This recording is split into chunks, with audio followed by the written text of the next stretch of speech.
ये कहानी है एक तितली और एक इंसान के बीच। एक बार एक आदमी अपने बगीचे में टहलते हुए किसी टहनी से लटका हुआ एक तितली का कोकून देखता है।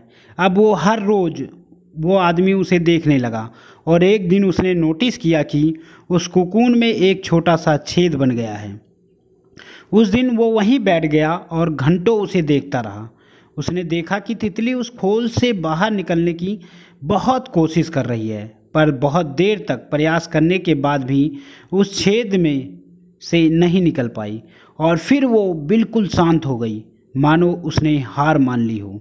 इसीलिए उस आदमी ने निश्चय किया कि वो उस तितली की मदद करेगा। उसने एक कैंची उठाई और कोकून की ओपनिंग को इतना बड़ा कर दिया कि वो तितली आसानी से बाहर निकल सके। और यही हुआ, तितली बिना किसी संघर्ष के आसानी से बाहर निकल आई, पर उसका शरीर सूजा हुआ था और पंख सूखे हुए थे।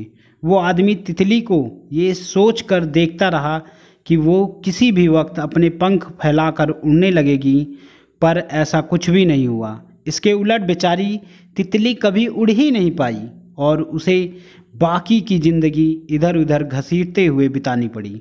वो आदमी अपनी दया और जल्दबाजी में ये नहीं समझ पाया कि दरअसल कोकून से निकलने की प्रक्रिया को प्रकृति ने इतना कठिन इसलिए बनाया है ताकि ऐसा करने से तितली के शरीर में मौजूद तरल उसके पंखों में पहुंच सके और वो छेद से बाहर निकलते ही उड़ सके। वास्तव में कभी कभी हमारे जीवन में भी संघर्ष ही वो चीज़ होती है जिसकी हमें सचमुच आवश्यकता होती है।